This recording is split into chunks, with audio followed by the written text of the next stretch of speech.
거친 세상에서 실패하거든 그 손 못 자국 만져라. 고된 일하다가 힘을 얻으니 그 손 못 자국 만져라. 그 손 못 자국 만져라. 그 손 못 자국 만져라. 주가 널 지키며 인도하시리. 그 손 못 자국 만져라. 내가 어둠 속을 걸어갈 때에 그 손 못 자국 만져라. 주가 참 평안을 내게 주시리. 그 손 못 자국 만져라. 그 손 못 자국 만져라. 그 손 못 자국 만져라. 주가 널 지키며 인도하시리. 그 손 못 자국 만져라. 내가 부활의 주 따라가려면 그 손 못 자국 만져라. 내가 주 안에서 길이 살리라. 그 손 못 자국 만져라.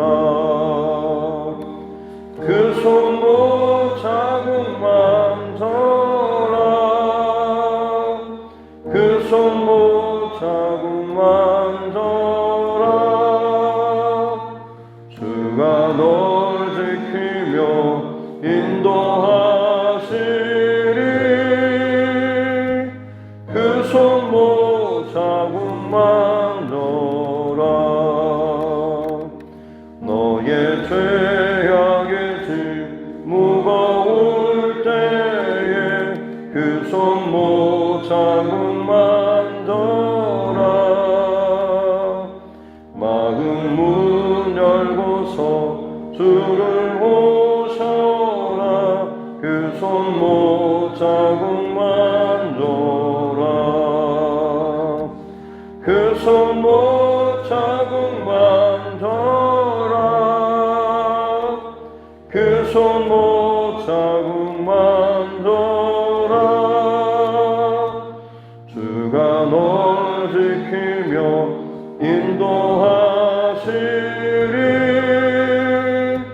그 손 못 자국 만져라.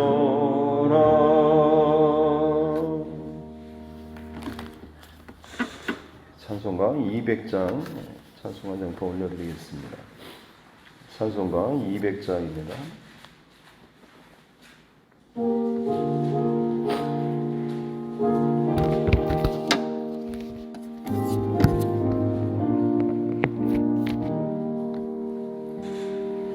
달고 오묘한 그 말씀 생명의 말씀은 귀한 그 말씀 진실로 생명의 말씀이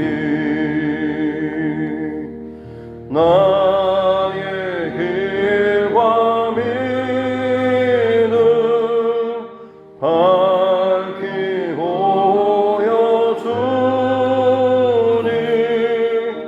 아름답고 귀한 말씀 생명샘이로다.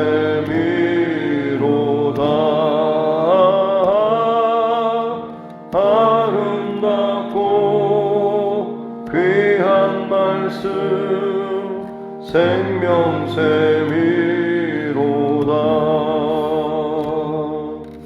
귀한 주님의 말씀은 내 노래 되도다. 모든 사람을 살리는 생명의 말씀은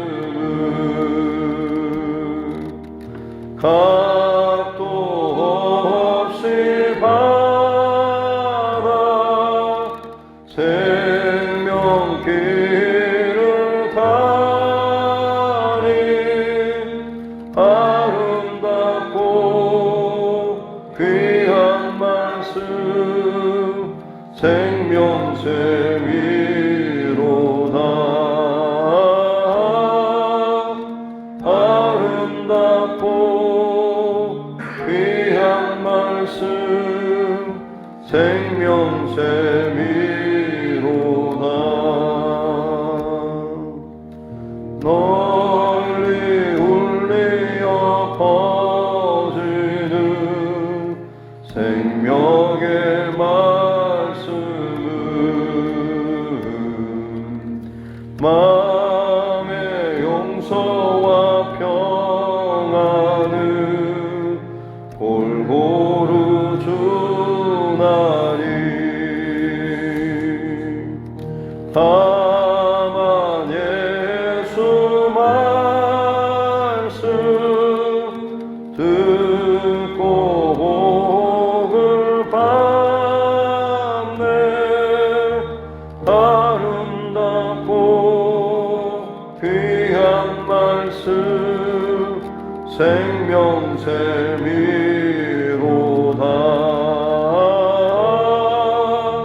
아름답고 귀한 말씀 생명샘이로다.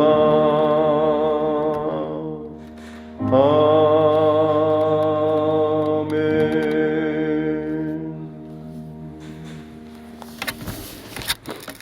하나님 말씀 창세기 45장입니다.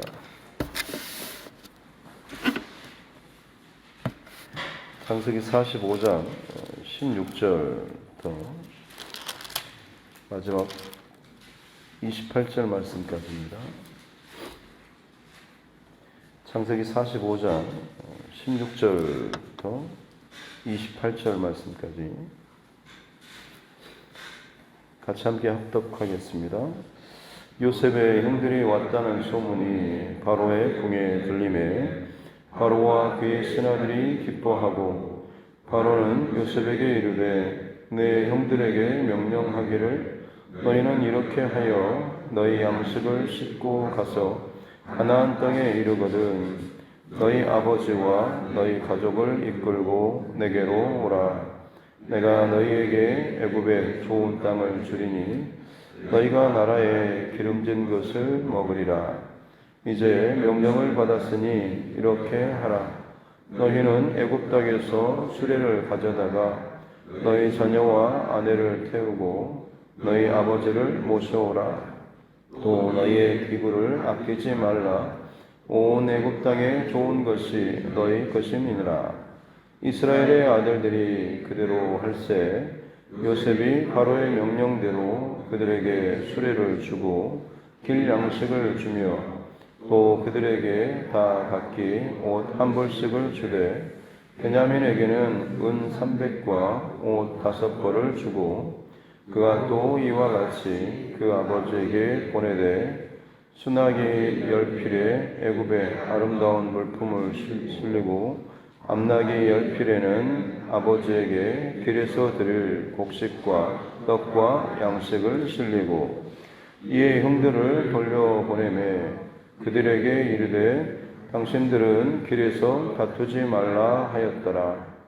그들이 애굽에서 올라와 가나안 땅으로 들어가서 아버지 야곱에게 이르러 알리려 이르되 요셉이 지금까지 살아있어 애굽 땅 총리가 되었더이다.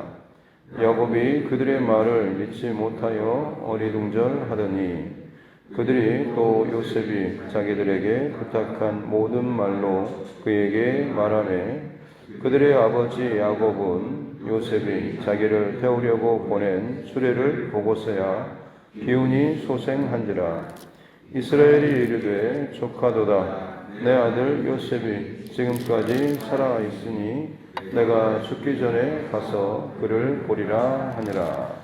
아멘. 네. 가슴에 손을 얹고 함께 따라 선포하겠습니다. 하나님은 나를 사랑하십니다. 나는 그 사랑 안에 있습니다. 하나님께서 오늘 나에게 말씀하실 것입니다. 나의 마음은 하나님을 향해 열려 있습니다. 아멘. 프랑스 소설가인 폴 브루제라고 하는 사람이 생각대로 살지 않으면 사는 대로 생각한다라는 그런 말을 했습니다. 단순한 말 같지만 분명히 내 안에 어떤 중심, 생각, 기준이 없으면 그대로 따라가지 않고 그냥 아무 생각 없이 시간 흘러가는 대로, 분위기대로, 상황대로, 사건대로 그냥 내 삶이 흘러가게 된다라고 하는 거죠.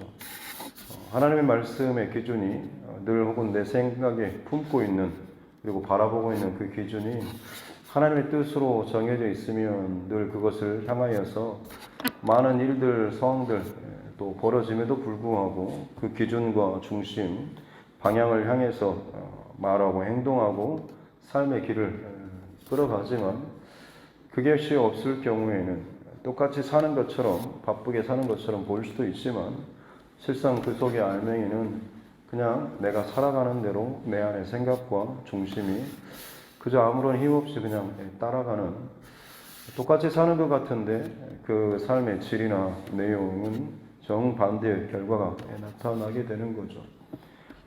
요셉의 삶은 하나님의 꿈, 하나님의 말씀이 이끌어가는 그리고 모든 순간마다 하나님의 꿈과 말씀을 생각하고 바라보는 삶이었기에 결국에는 그 일들이 실제로 나타나고 경험되었을 때 그것이 진정 하나님의 말씀으로 자기의 인생이 풀어지고 해석되어지는 귀한 복을 누리게 되었고 그로 말미암아서 자기 형제들 그리고 관계하는 그 나라 이웃들까지도 그렇게 그 하나님의 말씀으로 풀어지고 그 복과 은혜를 나누는 이 통로의 삶을 살게 된 것이 요셉이었죠. 이제 그 요셉이 형제들에게 자신의 정체를 오픈시키고 대성통곡하면서 여러 가지 일들을 지금 이야기하고 있는 그런 상황입니다. 이제 오늘 본문에 보니까 요셉의 형들이 왔다는 소문이 바로의 궁에 들렸다. 아마 요셉이 대성통곡할 때 그 밖에서 듣고 있던 사람들이 큰일 났다고 아마 대충 분위기를 왕궁으로 전달하지 않았을까 싶습니다. 그랬을 때 보면 바로와 그의 신하들이 기뻐하고 라고 나오는데 요셉의 삶이 어느 누군가 혹은 소수의 일부의 사람들에게만이 아니라 참 모든 사람들에게 그가 얼마나 참 좋은 영향력을 미치며 살았는가라고 하는 것. 그랬을 때 그에게 일어난 좋은 일들에 대해서 다 같이 기뻐하는 그런 모습이 기록되어 있죠. 우리의 삶도 마찬가지로 누군가 몇몇 사람들과의 어떤 그런 관계, 나는 좀 낯을 가려라고 하는 그런 핑계 말고 그리스도의 복음으로 사랑으로 누구든지 간에 만남의 그런 축복 또 그 만남 속에서 내가 하나님의 그 복음에 통로된 삶을 살고자 하는 중심이 있다라고 한다면 없던 힘도 없던 돈도 없던 어떤 용기도 하나님께서 허락하셔가지고 그 중심만 내 안에 가득 차 있으면 분명히 하나님께서 그걸 통해서 일을 하시는 것이죠.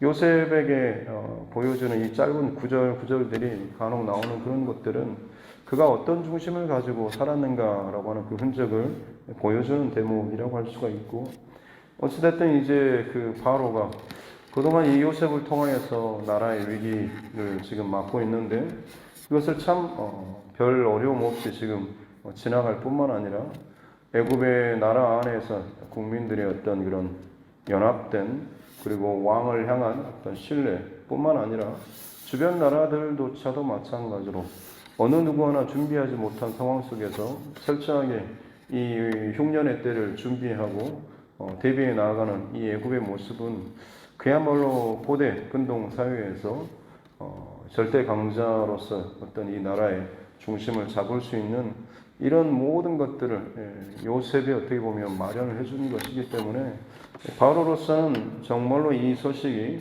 조금이나마 자신들이 받았던 어떤 그런 은혜나 어떤 도움, 여기에 대한 조금 보상 혹은 이걸 갚는 그런 기회라고 여겼을 겁니다. 그래서 정말로 모든 좋은 것들 그리고 뭐 기구를 아끼지 말라라고 하면서 수레를 가져가고 뭘 가져가고 이렇게 명령하는 그런 모습이 나오고 있습니다. 실제로 지금 이제 이스라엘의 아들들이 그대로 순종하면서 행하죠. 근데 22절에 보면 요셉이 그들에게 형제들에게 다 각기 옷 한 벌씩을 주고 베냐민에게는 은 30과 옷 5벌을 주는 장면이 나오죠. 베냐민을 그동안 챙겨주지 못하고 아껴주지 못했던 그런 미안한 마음 때문에 더 많이 음식을 차릴 때도 베냐민에게는 거의 한 5배 분량의 그런 음식을 주기도 했는데 여기서도 보면 은 300과 옷 5벌을 주는 이런 모습이 나옵니다. 뭐 그렇다고 해서 차별하는 건 아니고 특별히 주목하고자 하는 것은 다 각기 옷 한 벌씩을 줬다라고 하는 그런 구절입니다. 요셉과 형들에게 있어서 결정적인 어떻게 보면 응어리가 됐던 것이 채색 옷 아니었겠습니까? 내가 어렸을 때부터 한 번도 입어보지 못한 그 채색 옷, 정말로 참 귀한 옷을 누구는 일상복으로 입고 늘 아버지 품 안에서 재롱을 피우고 사랑받는 그 모습 때문에 본인은 늘 목동에 어떤 흐지부지한 그런 옷을 입고 땀과 혹은 지저분한 이 옷을 입고 사는 이런 이 간격들이 결국에는 그 동생의 옷을 벗기고 그 채색 옷을 찢음으로 인해서 자신들의 그동안 쌓였던 분노를 조금이나마 푸는 그러면서도 이제 아버지에겐 또 거짓으로 그것을 아랬던 모습인데 요셉도 다 알았겠죠. 근데 이제 오늘 이 말씀에 보면 이 요셉이 그 자신의 옷을 빼앗기고 찢겨졌던 어떻게 보면 자기에게 있어서 이 응어리가 있을 그 옷인데도 불구하고 요셉이 형들에게 각자 옷 한 벌씩을 해주고 내어주고 있는 그런 모습입니다.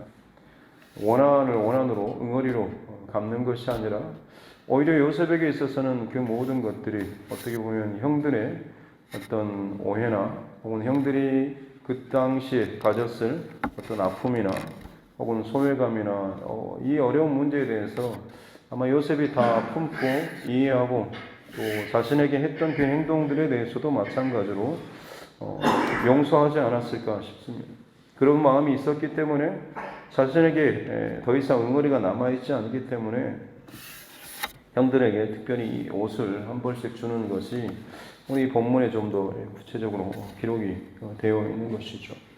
그리고 24절 말씀에 보면 또 형들을 돌려보내면서 하는 말이 당신들은 길에서 다투지 말라라고 이야기하고 있습니다.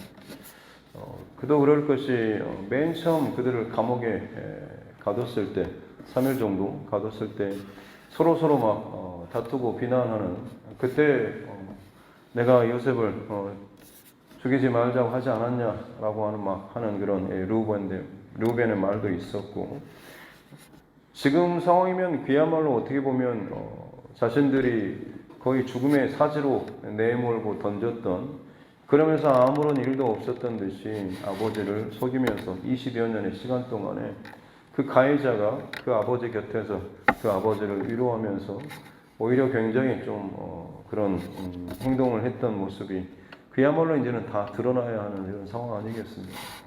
그런다고 한다면 조금이라도 그 자리에서 피하기 위해서 누군가 또 희생양을 또 찾고 걔가 그 사람이 그때 뭔 말을 해가지고 어쩔 수 없이 뭐 따라가는 분위기였느니 뭐 이런 식으로 자신에게 어떤 죄나 잘못에 대해서 직면하기보다는 누군가의 핑계를 삼고 그를 세우면서 마치 그 죄와 혹은 내 안에 있는 그 악한 생각이나 마음에서 조금이나마 벗어나고자 하는 그런 마음이 있다라고 하는 것을, 참 요셉이라고 하는 사람은 보면 볼수록 정말 지혜로운 사람인 것 같습니다. 어제도 그 고생 땅을 미리 다 봐두고 이 하나님의 그 구원의 스토리까지도 미리 내다볼 만큼 통찰력을 가졌던 사람, 그가 지금 이 형들 안에 앞으로 혹시나 있게 될 이 분쟁, 이 분란조차도 미리 지금 차단하는 그런 모습을 보이고 있습니다. 그리고 드디어 이제 형들이 가나안 땅에 가서 야곱에게 이 여러 가지 일들을 다 말했다라고 나오죠. 아마 그 말했을 때 자신들이 20여 년 전에 했던, 동생을 그렇게 팔아 넘기고 그동안 아버지를 속였던 일들에 대해서 다 말을 했을까요? 말을 했을 겁니다. 왜냐하면 나중에 그 뒤에 보면 요셉이 야곱의 이제 곧 죽을 날이 임박했다라고 하는 그 소식을 듣고 인사하러 갔을 때, 그때 이제 야곱이 요셉에게 부탁하는 것이 형들의 잘못을 너무 탓하지 말라라는 식으로 이야기하는 장면이 나옵니다. 아마 어떤 방식으로든지 지금 가서 이 오늘이든지 아니면 어떤 시간이든지 분명히 전반적인 모든 사건, 지금까지 있었던 일들이 야곱도 지금 다 들었을 것이죠. 그렇게 듣는 동안에, 사실 맨 처음 듣는 동안에는 이게 무슨 말인가 싶었을 것입니다. 그래서 26절 끝에 보면 야곱이 그들의 말을 믿지 못하여 어리둥절을 했다라고 이야기가 나오고 있는 것이죠. 어떻게 보면 이 야곱의 입장에서는 지금에 일어나는 이 사건들을 통하여서 굳이 떠올리고 싶지 않는 요셉의 기억이 지금 소환되었고, 특별히 이 일을 계속해서 건드는 저 애굽 땅의 총리라고 하는 사람에 대해서도 그다지 좋은 마음이 없었겠죠. 굳이 그 사람이 왜 내 자식들을 못 믿어서 막내 아들까지 꼭 데리고 오라고 하는지, 왜 우리 집안에 이런 상처를 또 건드는지, 좀 애굽의 총리에 대한 좋지 않는 마음 있었겠지만, 지금 그 총리가 요셉이라고 하는 그 말을 들었으니 얼마나 또 충격이 컸겠습니까? 그리고 어떻게 보면 자신의 인생에 더 이상 소망이 없이 참 시들시들해져가는 그 상황 속에서 이 소식이 요셉에게, 이 야곱에게 굉장한 어떤 그런 기운이 됐을 것이고, 27절에 보면 수레를 보고 기운이 소생했다, 힘을 차리고 정신을 차리고 마음을 가다듬고 다시금 일어났다라고 하는 거죠. 그리고 28절에 보면 이스라엘이 이르되 조카도다라는 이 말을 하고 있습니다. 조카다. 이제 어떻게 보면 우리말식으로 바꾸면 죽어도 요한이 없다라고 하는 그런 의미가 아닐까 싶습니다. 단순한 말처럼 여겨지지만 자꾸자꾸 묵상할수록 이 고백은 참 귀한 고백 같습니다. 야곱이 지금까지 어떻게 보면 그의 인생 가운데 아둥바둥거리고 씨름하면서 자기 힘으로, 자기 욕심으로, 자기 고집으로 서고 세우고 높아지고자 했던 많은 그런 몸부림들, 아내들과의, 자식들과의 관계들 속에서 아둥바둥거렸던 그런 사람들.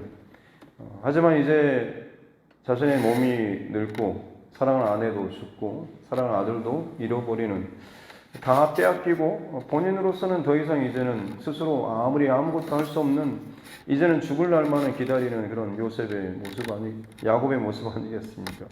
근데 하나님께서 정말 기가 막힌 하나님의 일하심으로 인해서 하나의 그런 열매와 결과를 야곱에게 들려주시는데, 그걸 듣고 나니 야곱이 그 노년의 나이에 어떤 생각이 들었을까요?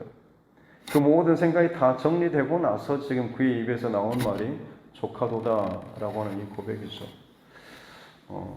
이어령 교수님, 얼마 전에 돌아가시긴 하셨는데, 그분이 이제 그 딸 이민아 목사님의 어떤 그런 고통 가운데 여전히 하나님 앞에 신실하게 감사함으로 살아가는 모습을 보면서 도저히 이해가 되지 않아서 교회 안에 들어오게 되고, 그러면서 그에게도 신앙의 믿음이 들어가고 세례를 받고 그리스도인이 되고 결국에는 기독교의 어떤 여러 가지 것들을 대표하는 좋은 책도 마지막에 이제 남기기도 하고 했던 그런 분입니다.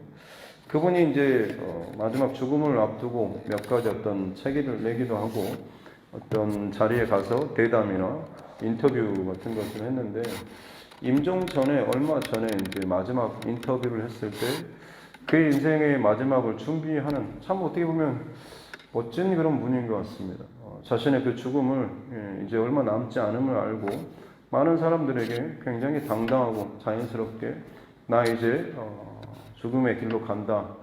내 약속의 천국에 가고 내 사랑하는 딸을 또 보고 뭐 이런 식으로 이제 이야기를 남기는데 마지막 인터뷰에 했던 그런 말이 인생은 선물과 모든 것이 선물과도 같다라는 그런 말을 남겼다고 합니다. 그야말로 우리 대한민국의 지성이라 불릴 만큼 대단히 똑똑하고 잘나고 성공적인 인생이었는데 그 모든 것들 때로는 정말 다 가진 것 같았지만 다 사라지고 빼앗기고 잃어버린 인생이었는데 자신의 인생의 마지막 지점에 이르렀을 때 모든 것이 선물과도 같다라고 하는 거죠. 내가 노력해서 얻고 내가 뭔가를 잘해서 취하고 내가 더 열심히 해서 올라간 것 같았는데 실상 이제 죽음의 문턱에 서고 보니까 그 모든 것이 결국에는 하나님께 주신 선물이었다라고 하는 것이죠. 아마 야곱이 지금 고백하는 이 조카도다라는 이 고백도 내 인생의 모든 힘과 주도권 채워가는 것들이 결국에는 하나님의 은혜로 내가 살았구나라고 하는 그리고 지금의 이 순간도 마찬가지로 내가 그렇게 아둥바둥거리면서 내 평생 달려왔는데 결국 내 인생이 참 힘없이 소망 없이 참 죽어가는 그 순간이었지만 하나님께서는 나를 상상도 올 수 없는 그런 이 자리로 나를 또 세워주시는구나 나를 채워주시는구나 라고 하는 그 하나님의 은혜에 대한 역사하심에 대한 이 깨달음과 감사의 고백이 그러기 때문에 야곱 하다가 오늘 28절 보면 또 이스라엘이 이르되라고 나오죠. 하나님의 어떤 중심과 마음, 이 말씀, 영적인 흐름, 이 통찰의 아주 그 중심에 있을 때 야곱의 이름이 이스라엘로 바뀌어져서 기록되는 것을 보게 됩니다. 그래서 조카도다라는 이 고백 하나, 이 하나 하면서도 이 야곱이 이스라엘로서 지금 하나님의 마음과 중심 그 자리에 서 있는 모습을 기록을 하고 있는 것이죠. 우리에게도 있어서도 마찬가지로 늘 이리저리 아둥바둥거리고 부딪히고 싸우고 당신이 어떻게 나한테 이럴 수가 있냐라는 그런 말들을 늘 우리 생각 가운데 갖고 누군가 나를 공격하거나 혹은 뭐 피해를 주거나 할 때 자연스럽게 방어 기제가 발동하고 더 상처받지 않기 위해서 더 큰 목소리를 내고 그 사람을 더 비방하고 잘못들을 드러내고 혹은 내 편을 만들고 하는 그런 일들이 있죠. 하지만 그것들이 결국에는 무엇입니까? 아직 내 안에 내 자아가 남아있다라고 하는 그런 증거고 혹은 그런 모습 아니겠습니까? 기독교인들에게 있어서 그리스도인들에게 있어서 십자가는 어떻게 보면 죽음의 자리죠. 예수님이 죽으셨던 죽음의 자리 각자의 십자가에 너희 십자가를 지고 나를 따르라 라는 주님의 말씀은 내 안에 있는 내 자아의 기질이나 고집이나 생각이나 방법들이 나의 십자가의 자리에서 죽어져야 한다라고 하는 겁니다. 우리는 사실 죽지 않기 위해서 빼앗기지 않기 위해서 잃지 않기 위해서 내려오지 않기 위해서 마음 상하지 않기 위해서 얼마나 그것들을 고집스럽게 지켜내고 있고 그것이 하나님의 은혜인 것처럼 고백을 하고 살아가고 있습니다. 하지만 오늘 그리고 이 야곱의 조카도다라는 고백 그리고 많은 믿음의 선배들이 정말로 믿음의 정점에서 고백하는 고백은 그들이 뭔가 자신의 계획과 생각대로 원하는 대로 이걸 내가 이루어서 잡아서 취해서 그래서 감사의 고백은 사실 그런 높은 단계, 깊은 단계 그런 고백은 아닙니다. 진정으로 그의 죽음의 자리, 고난의 자리, 힘듦의 자리 다 잃어버린 것 같았던 그런 자리임에도 불구하고 그 자리에서 진정으로 이 십자가 예수 그리스도의 그 사랑과 은혜를 경험하고 완전히 반전된 고백으로, 감사로, 찬양으로, 은혜로 살아가는 이 고백이 진정한 어떤 그리스도인의 십자가 복음의 이것을 통과하는 그런 삶인 거죠. 저와 여러분에게 있어서도 조카도다라고 하는 이 고백이 야곱에게 오늘 이 사건을 통해서 있었던 것처럼 오늘 이 하루를 살아가는 동안에 내게도 조카도다라고 하나님의 은혜입니다. 십자가의 은혜입니다 라는 이 고백으로까지 우리가 결론 내어지고 또 고백되어질 수 있기를 주님의 이름으로 축복합니다. 그럴 때 요셉의 형제들도 마찬가지로 당신들이 이걸 가지고 뭘 이렇게 막 책임 전가하고 막 나누고 할 일이 아니라, 그럴 것이 아니라 하나님의 은혜라고 하는 요셉의 인생을 끌어오고 풀어오셨던 하나님의 은혜가 사실 나뿐만 아니라 형제들 그리고 이 모든 상황까지도 덮고 지나가고 끌어가고 풀어가고 있는 하나님의 은혜다라고 하는 것을 사실은 요셉은 이 형들에게 알려주고 싶었던 것이죠. 그리고 야곱도 마찬가지로 그렇게 하나님의 은혜로 자신의 그 노년의 그 자리에서 다시 한번 하나님의 은혜와 사랑으로 자신의 그 상처조차도 풀어내지고 세워지는 이 하나님의 은혜를 고백하고 있는 것입니다. 다시 말씀드리지만 오늘 이 하루도 우리가 내 힘과 내 방법과 내 계획과 내 생각대로 혹은 그냥 아무 생각 없이 흘러가는 대로 상황대로 살아가는 그런 삶이 아니라 내게 주신 하나님의 말씀 또 은혜, 그리고 무엇보다도 십자가 이것이 흔적이 더욱더 우리 안에 잘 남고 그것을 잘 드러낼 수 있는 이 하루 될 수 있기를 주님의 이름으로 축복합니다. 기도하겠습니다. 하나님 아버지 감사합니다. 오늘도 주의 말씀으로 우리를 또 깨워주시고 은혜의 자리에 서게 해주시니 감사합니다. 고난의 시간들을 지나는 것 같고 빼앗기고 낮아지고 상처받는 것처럼 여겨지지만 오히려 그 자리에서 하나님의 놀라운 반전의 은혜, 내가 아닌 나의 노력과 의지와 고집과 버팀의 시간이 아니라 하나님께서 세워주시고 풀어주시고 앉게 하시는 그 자리에 이르게 되는 이 요셉과 또 그 형제들 그리고 야곱의 조카도다라는 이 고백을 다시 한번 또 묵상하고 나누게 해주시니 감사합니다.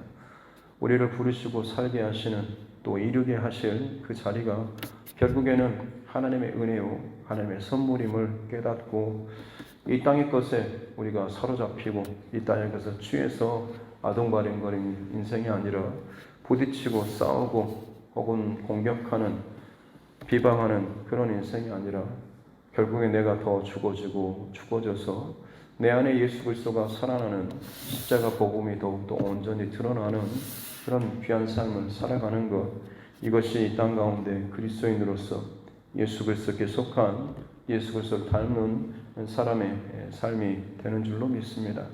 오늘 이 하루도 우리 안에 예수 그리스도 십자가 복음을 늘 생각하고 묵상하고 바라보며 삶이 나를 끌어가는 것이 아니라 말씀이 이 복음이 십자가의 은혜가 나를 끌어가는 그 흔적을 이 하루 동안에 남김에 살아갈 수 있는 우리 모두가 되게 하여 주옵소서. 감사드리며 거룩하신 우리 구주 예수님의 이름으로 기도드립니다. 아멘. 하늘에 계신 우리 아버지의 이름을 거룩하게 하시며 아버지의 나라가 오게 하시며 아버지의 뜻이 하늘에서와 같이 땅에서도 이루어지게 하소서. 오늘 우리에게 일용할 양식을 주시고 우리가 우리에게 잘못한 사람을 용서하여 준 것 같이 우리 죄를 용서하여 주시고 우리를 시험에 빠지지 않게 하시고 악에서 구하소서. 나라와 권능과 영광이 영원히 아버지의 것입니다. 아멘. 주신 말씀 듣고 교회와 주신과 여러분 각자의 기도 제목과 특별히 이 나라와 정치 위정자들 반목하고 갈등하고 비난하는 정도가 아니라 이 나라 민족이 하나님의 뜻과 은혜 안에서 바르고 정직하고 온전한 그 중심으로 잘 세워질 수 있도록 이 중심이 특별히 믿음의 사람들, 믿는 이 미정자들 가운데 먼저 바로 세워질 수 있도록 그렇게 특별히 기도하기를 원하고, 혼란스럽고 어렵고 상상할 수도 없는 많은 재난과 또 고통이 가득 차 있는 이 땅의 수많은 또 민족과 나라들, 열방들을 위해서도, 또 선교사님과 그 가정들을 위해서 우리 환우분들, 특별히 또 삶의 고통과 문제 가운데 사로잡혀 있는 믿음의 지체들, 그리고 우리 자녀들과 또 다음 세대를 위해서 이 추운 날씨, 이제 겨울이 다가오는데 또 군복무 중에 있는 우리 자녀들, 또 타지에서 어떤 여러 가지 위험하고 어려운 자리에 있을 우리 가족들을 위해서도, 또 그들의 영혼 구원을 위해서도 같이 함께 기도하도록 하겠습니다. 살아계신 아버지 하나님, 감사합니다. 오늘도 하나님의 은혜와 사랑으로 우리를 여기까지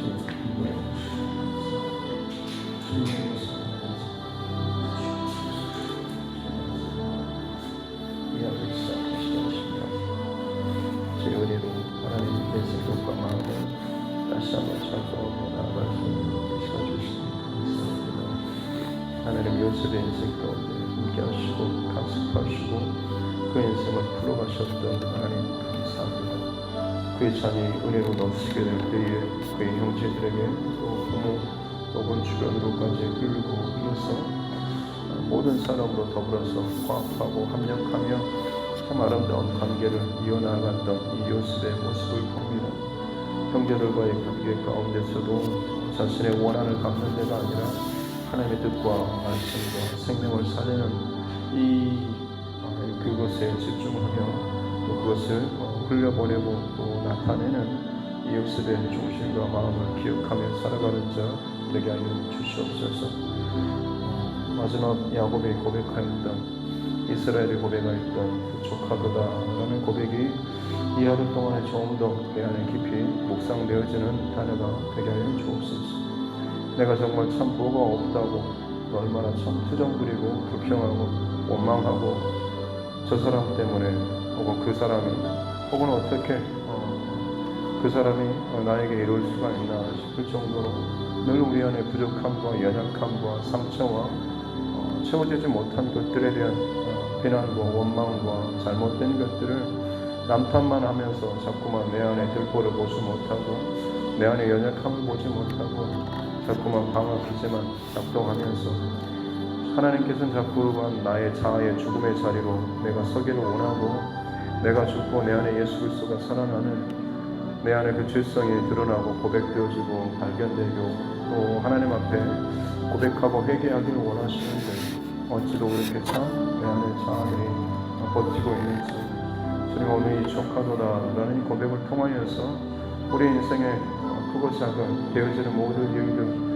지금은 내가 모든 것을 다 주도하고 잡고 있는 것처럼 여겨지지만 실상은 하나님께서 주시셔야지만 하나님께서 채워주셔야지만 하나님의 응답해 주셔야지만이 이것이 내 손에 들어오고 내 삶 가운데 열매로 흔적으로 남을 수 있는 것임을 알게 하여 주옵소서. 그렇습니다. 우리 인생의 모든 것들이 하나님께서 주신 선물과도 같은 것은 내가 뭘 처음부터 가져서가 아니라 이미 하나님께서 값없이 내게 주신 것이고 이제는 모든 것들을 다 또한 내려놓고 이 땅의 삶을 또 마쳐야 할 때가 분명히 올 것인데 저는 우리가 이 땅을 살아가는 동안에 진정 나의 온전한 것이 되지 못할 것 때문에 어찌도 그렇게 참 집착하고 또 자랑하고 교만하고 다른 마음과 또 다른 생각을 갖고 살아갈 때가 얼마나 많이 있는지 우리에게 지혜로운 마음을 허락하여 주셔서 하나님 나라를 바라보며 복음으로 살아갈 수 있는 또 하나님께서 주시는 생명과 진리로 살아갈 수 있는 귀한 은혜를 허락하여 주옵소서. 날마다 내 눈앞에 펼쳐지는 치열한 삶의 현장, 복잡하고 또 부딪히고 얽히게 되는 수많은 감정과 혹은 또 관계들 그럼에도 불구하고 하나님의 말씀을 놓치지 않게 도와주옵소서. 복잡한 우리의 삶이 나의 생각과 마음과 뜻을 결정하고 끌어가는 인생이 아니라 모든 상황 속에서도 날마다 주시는 하나님의 말씀을 붙잡고 그 말씀을 구하며 말씀으로 풀어지고 말씀으로 이끌림받고 말씀으로 살아내어지는 귀한 복음의 삶 되게 하여 주옵소서. 그리할 때에 진정 그 모든 것이 풀어지게 되었을 때에 족하도다 라고 하면서 하나님의 은혜가 더욱더 깨달아지고 고백되어지고 감사로 은혜로 살아가지는 귀한 인생이 될 줄로 믿습니다. 하나님 그렇게 오늘 이 하루도 우리의 중심과 마음과 생각을 붙잡아 주셔서 우리 안에 머물게 하여 주옵소서. 내 안에 죽어져야 될 나의 자아의 모습도 아직도 깨지지 못하고 끊어내지지 못한 나의 옛 습관과 고집들, 내 스스로 세우고 있는, 내 스스로 버티고 있는 나만의 그 성들 하나님 죽어지고 나가지고 깨어지며 무너지는 은혜를 허락하여 주옵소서. 그래야 때 비로소 하나님의 더 큰 특별한 은혜의 시즌이 시작되게 될 줄로 믿습니다. 이 두드림 교회를 새롭게 하나님께서 세워가시고 또 만들어가시고 다듬어가시니 감사합니다. 이전에 각각의 우리 안에 묻던 모습들 똑같이 따라가야 할 그런 기준이 아니라 오직 말씀을 기준으로 따라서 다시 한번 새롭게 모든 것들을 정렬하고 정돈하며 주님 앞에 나아가는 이 두드림 교회가 되게 하여 주옵소서.